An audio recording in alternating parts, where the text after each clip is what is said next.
ಎಲ್ಲರಿಗೆ ನಮಸ್ಕಾರ. ಇವತ್ತಿನ ವ್ಲಾಗ್ಸಲ್ಲಿ ಅಂದರೆ ಟೈಲರ್ ಲೈಫ್ನಲ್ಲಿ ಯಾವುದಾದ್ರೂ ಊರಿಗೆ ಹೋಗ್ಬೇಕಾದ್ರೆ ಮತ್ತು ಇನ್ನೆಲ್ಲಿಗಾನ ಹೋಗ್ಬೇಕಾದ್ರೆ ಅವತ್ತೇ ಪ್ಲ್ಯಾನ್ ಮಾಡ್ಕೊಂಡು ಹೋಗೋಕ್ಕೆ ಆಗುತ್ತಾ? ಆಗಲ್ಲ, ಖಂಡಿತ ಆಗಲ್ಲ. ಅದನ್ನು ನಾನಿವಾಗ ಹೇಳ್ತಾಯಿದ್ದೀನಿ ನಿಮಗೆ.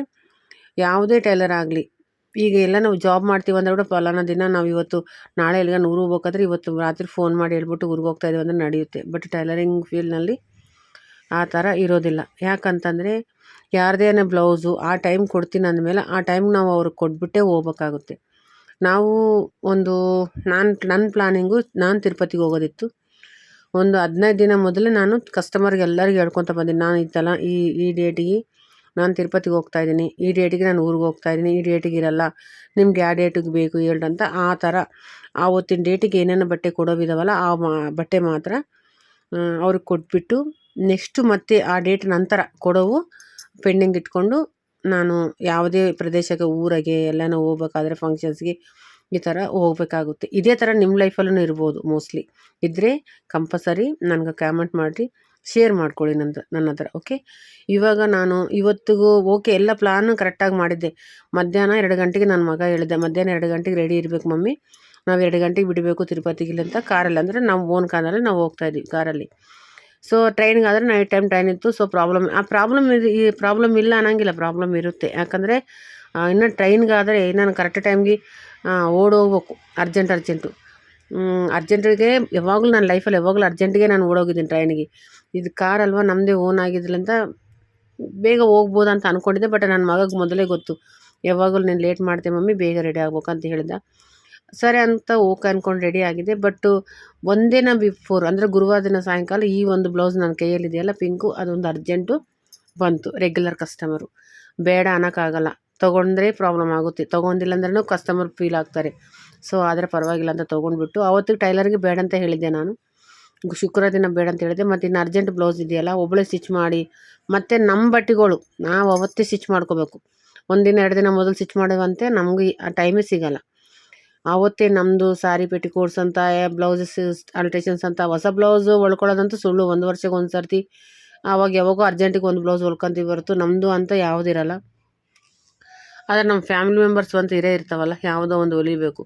ಆ ಥರ ಈ ಒಂದು ಬ್ಲೌಸು ನನ್ನ ಕೈಯಲ್ಲಿ ಏನಿದೆ ಪಿಂಕ್ ಕಲರ್ ಬ್ಲೌಸು, ನಾನು ಸಹನ ಇಬ್ಬರು ಸೇರಿ ಸಾರಿಗೆ ಫಾಲ್ ಹಾಕಿ ಹೆಮ್ಮಿಂಗ್ ಮಾಡಿ ಆ ಹುಡುಗ ಸ್ಟಿಚಿಂಗ್ ಮಾಡಿಬಿಟ್ಟ ಟೈಲರು ಮಾಡಿ. ಅದು 2 ಗಂಟೆ ಒಳಗಡೆ ಮುಗಿಸ್ಬೇಕು. ಮತ್ತು ಅಂದರೆ ನಂದು 1 ಗಂಟೆಗೆ ಮುಗಿಸ್ಬೇಕು. 1 ಗಂಟೆಲಿಂದ ಆ ಕಡೆ ಆದರೆ ನನಗೆ ಮತ್ತೆ ಮನೆಗೆ ಬಂದು ಸ್ವಲ್ಪ ಏನನ್ನ ಮಕ್ಕಳು ತಿನ್ನೋಕ್ಕೆ ಸ್ನ್ಯಾಕ್ಸ್ ಏನನ್ನ ಮಾಡಬೇಕಂತ ನನ್ನ ಉದ್ದೇಶ.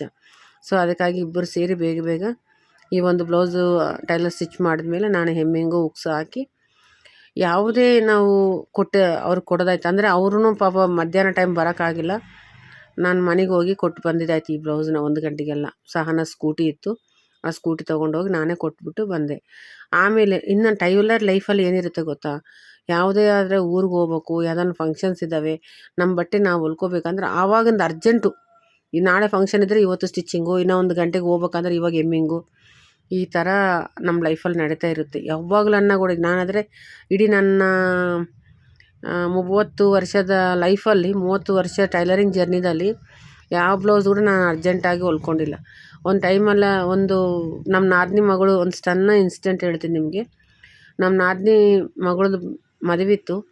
ಸೊ ಎಲ್ಲರೂ ಒಂದೇ ಥರ ಸೀರೆ ತೊಗೊಂಡಿದ್ವಿ. ಎಲ್ಲರಿಗೂ ಬ್ಲೌಸ್ ಹೊಲ್ದು ಕೊಟ್ಟು ಕಳಿಸಿದ್ದಾಯಿತು. ನನ್ನ ಬ್ಲೌಸ್ ಮಾತ್ರ ಉಕ್ಸೇನು ಪೆಂಡಿಂಗ್ ಇತ್ತು. ಸರಿ, ನಾನು ಉಕ್ಸು ಹಾಕ್ಕೊಂಡು ತೊಗೊಂಡು ಬರ್ತೀನಿ ನಾಳೆ ಅಂತ ಎಲ್ಲ ಪ್ಯಾಕ್ ಮಾಡಿ ಕಳಿಸಿದ್ದೀನಿ.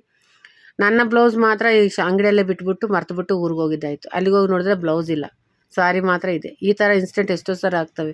ಯಾಕಂದರೆ ನಮ್ಮ ಟೈಲರ್ಸಿಗೆ ನಮ್ಮ ಬಟ್ಟೆ ಹೊಲ್ಕೊಳ್ಳೋಷ್ಟು ಟೈಮ್ ಕೂಡ ಸಿಗೋಲ್ಲ ನಮ್ಮ ಲೈಫಲ್ಲಿ. ಈ ಥರ ಜರ್ನಿ ಇರುತ್ತೆ ನಮ್ಮದು. ಇದೂ ಹಂಗೆ ಆಯಿತು. ಎಷ್ಟೋ ಮಾಡಿಬಿಟ್ಟು ಇವತ್ತು ಅವರಿಗೆ ಬ್ಲೌಸ್ ಎಲ್ಲ ರೆಡಿ ಮಾಡಿ, ಅಂದರೆ ಬೇರೊಬ್ಬರದು ಅರ್ಜೆಂಟಾಗಿ ಮಾಡಿಕೊಡ್ತೀವಿ, ಬಟ್ ನಮ್ಮ ಬಟ್ಟೆಗಳು ರೆಡಿ ಮಾಡ್ಕೊಳ್ಳೋಕೆ ನಮಗೆ ಟೈಮ್ ಸಿಗೋಲ್ಲ.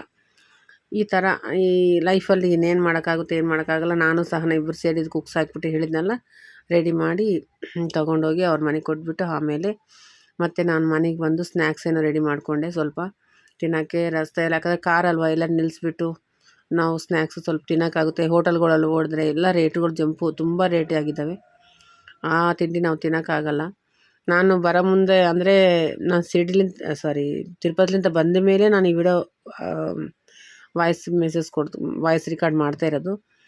ಸೊ ನಾನು ಬರಬೇಕಾದ್ರೆ ಹೋಟೆಲ್ ತಿಂಡಿ ಅಂತ ನೆನಪು ಬಂತು. ಒಂದು ಎಲ್ಲಿ ಮುಳಬಾಗಲ ಅಲ್ಲಿ ಊರಲ್ಲಿ ಬೆಣ್ಣೆ ದೋಸೆ ಫೇಮಸ್ ಅಂದರೆ ಒಂದು ದೋಸೆ ತೊಗೊಂಡ್ರೆ ಒಂದೇ ದೋಸೆ ನಮ್ಮ ಮೊಮ್ಮಗನ ಸಲ ತೊಗೊಂಡಿವಿ 142 ರೂಪಾಯಿ.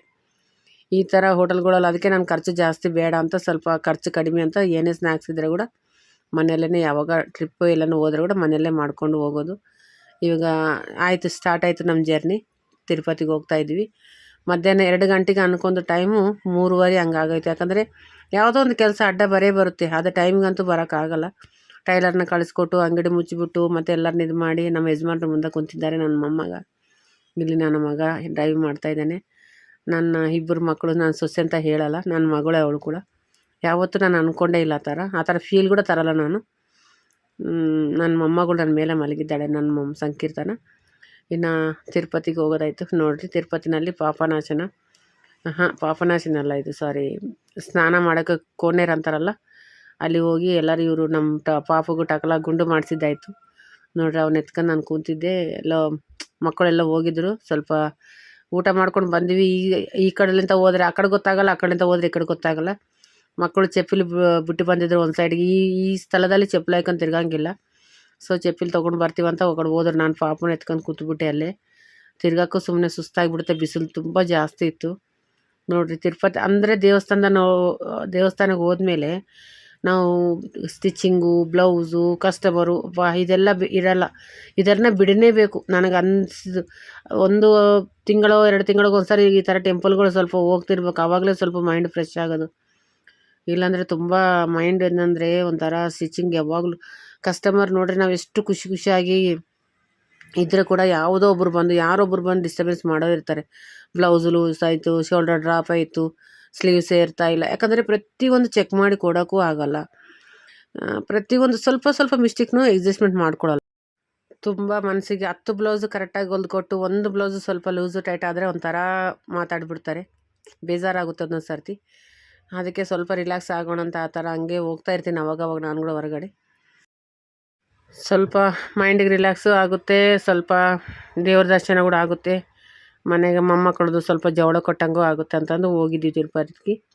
ಎಲ್ಲ ಪ್ರಯಾಣ ಮುಗಿಸ್ಕೊಂಡು ಮತ್ತೆ ನಿನ್ನೆ ರಾತ್ರಿ ಬಂದಿದ್ದಾಯಿತು. ಇವತ್ತು ವೀಡಿಯೋ ಅಪ್ಲೋಡ್ ಮಾಡ್ತಾಯಿದ್ದೀನಿ. ವೀಡಿಯೋ ಇಷ್ಟ ಆದರೆ ಒಂದು ಲೈಕ್ ಮಾಡಿರಿ. Thank you.